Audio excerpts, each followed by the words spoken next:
Attack, we are gonna kick some crap out of some Minotaurs. Let's do it. Let's get in there. Axe wielding, pointy headed little things. Alright, they mulligan. Cool. Our first turn, our second turn, we look like a Killing Fiend, and if we get a land, our third turn looks like an Advocate of the Beast, and that's always our goal. If we can start getting beasts out there with this Advocate of the Beast, good stuff happens for us. So, let's try it. I don't love that I don't have a third land, but hopefully the magic gods will provide. That is usually not the case, especially in digital Magic. I do not know why, but it is so much harder to pull a land. I get mana screwed so many times in digital Magic than I do. Man, that is nasty. A 2/3 for 2. That guy is coming at us.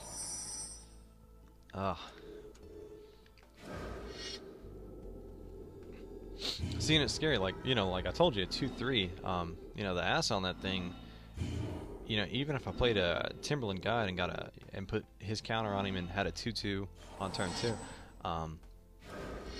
that 3 in the ass is just big.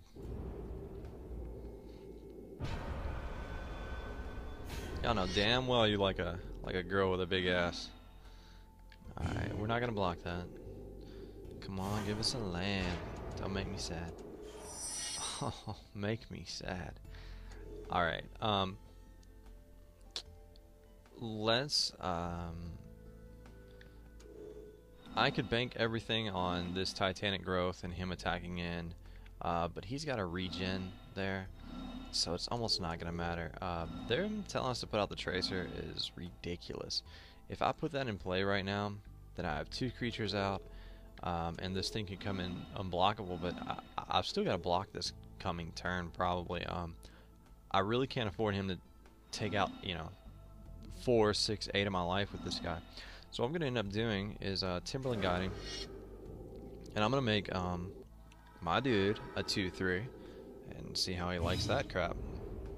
I'm not going to attack in, because I believe he has the more aggressive deck.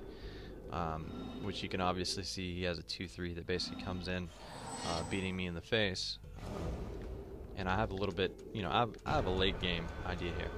He has to attack in with this. I'm not going to block with a 1/1. I'm going to block with my 2/3. Since he has a 2/3 and I have a 2/3, they won't kill each other, so nothing's going to happen here. So that's why I did that. Now a 4/3 Minotaur. All right. He has got plans. Okay. Now I've got options here. I can drop the Advocate of the Beast, and if I were to do that, it would make this a 3/4, and then I would end up blocking this, and then that 4 would end up getting through, which may be a pretty good idea. I mean, like, if I can get, you know, if I can get these out early, then I'm real strong. Another thing is I can wait for him to attack in, block this the same way we did last time, and then block this guy by pumping this with the Titanic growth, and I can play my Tracer there. Another plan of action is I could bring out this Fire Cat and just maybe deter him from attacking in, which is what I think I want to do. I want to create a board presence that he doesn't feel comfortable attacking into. And if I can manage this to where he doesn't feel comfortable attacking into it, then I can get these Advocate of the Beast out, and then I'll just overwhelm him. Now see, he didn't fully attack in with that 4/3, like I said. I'm gonna block here again. Cool. So he's just gonna be dropping more Minotaurs. It's a little 2/3 vanilla. Okay, so now it's time to play the Advocate of the Beast, and I'm going to start making my Killing Fiend bigger and bigger.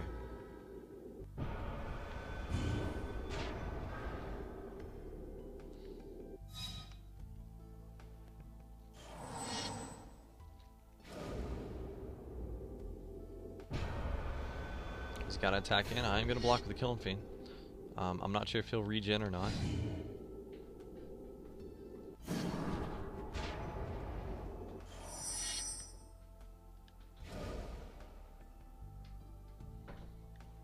Let's see. I could play this, but what I think it's a choice of, do I want to play the Advocate of the Beast or do I want to play this? Really, either one's the correct play. It kind of doesn't matter. Let's see. Now I want to start getting, you know, a little more aggressive, a little bit more playful. I'm gonna throw in that 4-1, see if he blocks either one. I'll be glad to trade there. That's fine. So now it kind of thins out the board to where I pretty much have an exact idea what I want to do. Now that he has a 4-3, I am actually going to play the Hunt Beast and then put the token on it with the Advocate, and then next turn I should have a 5-5, and then he just won't be able to handle me for the rest of the game. And if you can do something, a play like that, where you know your opponent won't be able to handle it, you should probably just go ahead and do that.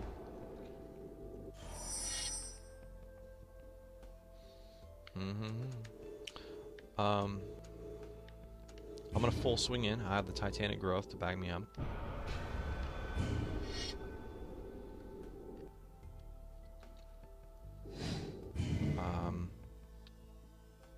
Now that won't kill it. Or I'm sorry. I can either Titanic Growth this and make it to where this just blows this out of the water. I can let the damage get dealt to it and then shock it afterwards, and then play another Advocate of the Beast. So really, it's just, you know, do I want to use the shock or do I want to use the Titanic Growth? Either line is okay here. I'm actually going to let it die, and then I'm going to shock it and then play another one.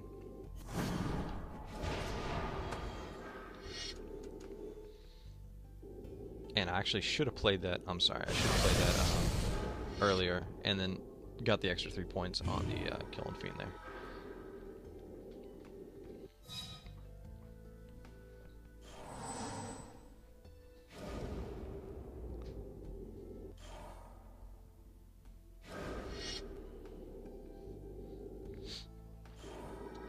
But what we have done with this Advocate of the Beast combination here is we've definitely created a situation where we've overwhelmed our opponent, and that's essentially what we want to do with this deck. If he didn't block that, we would have got a lot of damage in, which we're going to get a lot of damage in anyway. We're going to use both these Titanic Growths to his face, create a bunch of different threats.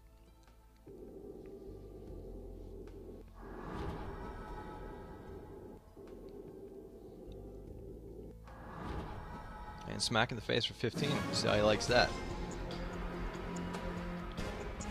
Let's see. What do we get in Theros? I'm not sure. You know, I know we went through all the cards list and everything early. Okay.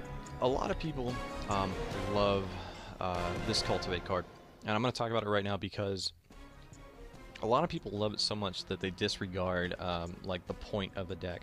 The point of this deck that we're playing, the green-red, is to be aggressive and to attack in and to remove stuff, and you know, take lands as they come. We don't need to be, you know, getting extra lands and things like that. A lot of people will really want to put this in their deck. If you need this in that type of a deck, it's because something else is wrong with your deck.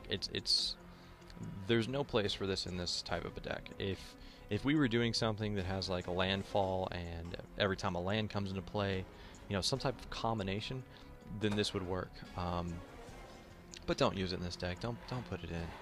Don't be that guy. Let's see. Oh, Storm Breath Dragon. This is what's up. Okay, we're going right to our deck manager because we want to make our turn 5 look really, really good. Now, we have a choice of this turn 5, which is a 5/3 Beast. Now, I gotta remember Beast or this 3/3 Devil. Which one do we take out? It's not a hard decision. You just go ahead and take this Devil out. Let's go ahead and pitch this in. And now, do we have more room for this Bolt? These have surprisingly been helping us. I mean, like, they're not a great card, but they've been helping us. This has not been helping us at all. So actually, I think that the correct play here is to take this out and to put this in. I think it's just a little better synergy. And now look at our speed, strength, and control. I think we were at 2, 3, 4, and 0 synergy or something like that. But now we're at 3, 3, 4. So the, you know, the sexiness of our deck is definitely going up.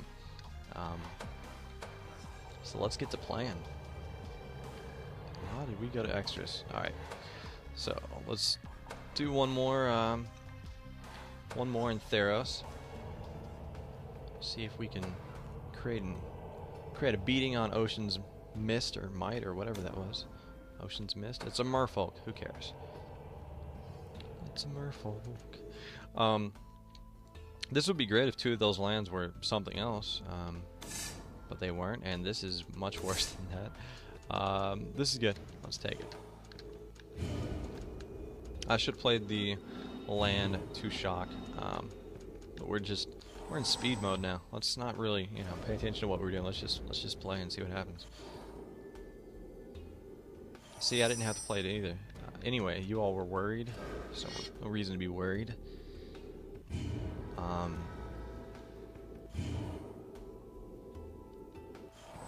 Gonna definitely need that turn 3 land, otherwise this is quickly gonna become not that happy of a deck. They never provide. Never, never, never. Again, do not use this giant growth, or Titanic growth. Titanic growth, Titanic growth. Titanic growth. I'm going to remind myself. I'm going to write that down right here. Titanic growth. Titanic growth. Don't use it because later on I'm probably going to have to use it to save one of my creatures. I don't want to be using it to just deal more damage. Or I can use it as a game ender. You know, either use it to protect your creatures or get rid of their creatures or use it as a game ender. Don't just use it just for extra damage at the beginning of the game because you don't know what's going to happen between now and then. If I were to drop, you know, well, let's say that I were to swing and hit him in the face for 6 because I did that 2 plus the 4, and then all of a sudden he drops a 6/6. Well, then, you know, with the 4/4, I would have, you know, been able to handle it. But without the 4/4, it would be a lot harder to deal with. This is, again, it's green-blue. There's no board removal here, so I am probably going to be dropping way more creatures than I would normally be doing, and creating a huge, you know, ridiculous board presence. What just happened? Did they play... Oh, they revealed a card? Is that what happened? I would like to know what that card was. Alright. Swinging in. I could be... Now, we have a choice here. I can play Killing Fiend, or I can play Advocate of the Beast. If I play Advocate of the Beast, I'm guaranteed to play the Primal Hunt Beast and the Killing Fiend. He's also very close to dying, so this is more of a late game strategy. Oh, and I guess I could have just Titanic Growth and Shock there, but I was just I was thinking about helping you all out with strategies. Yeah, we're playing the Killing Fiend because next turn we have 2 of these.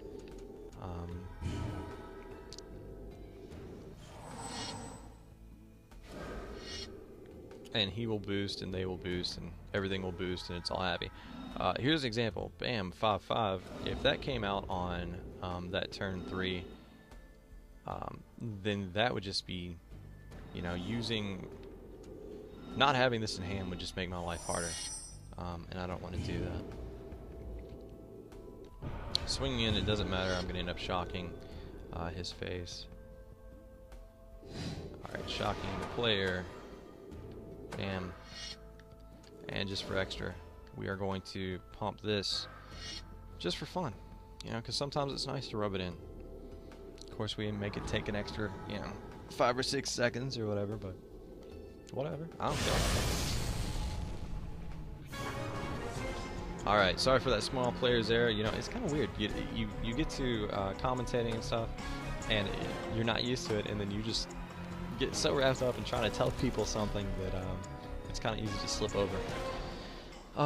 Okay, we got another Bolt, and we got another Titanic Growth, and I like both those. The This guy is huge. If you're playing that token deck, put that guy in there. That guy is a monster. It's like that game. This game is just trying to tell us to play that. Titanic Growth and Bolt. Let's see if we have, you know, any room for either one of those.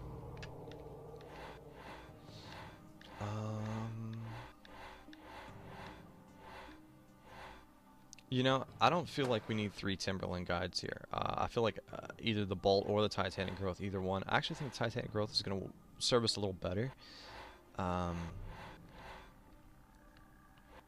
Actually, we could take out the Pelican Worm.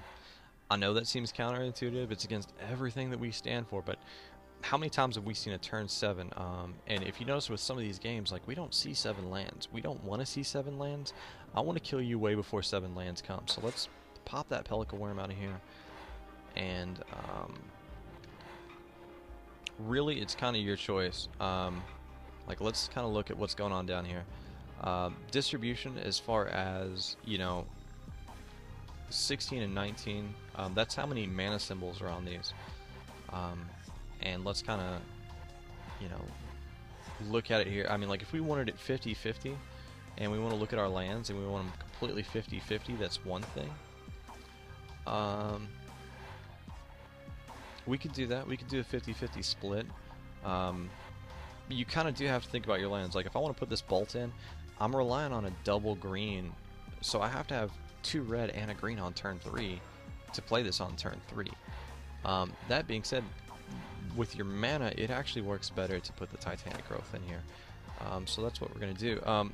I could also put a Prey Upon in here. We can consider that.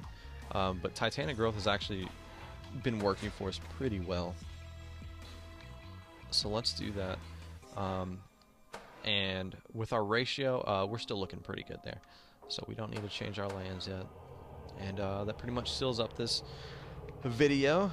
Keep staying tuned. We will continue through Theros, and we will kick the crap out of this campaign, and, you know, keep grinding cards, and, you know, I'll give you some tips and strategies along the way. If you have any questions about anything I'm doing in any of these games, you know, be sure to put it in the comment section and let me know, and I'll be able to, you know, tell you what I think, or give you some tips, strategies, deck building ideas, you know, whatever. Give me a shout, and that's it. Stay tuned, guys.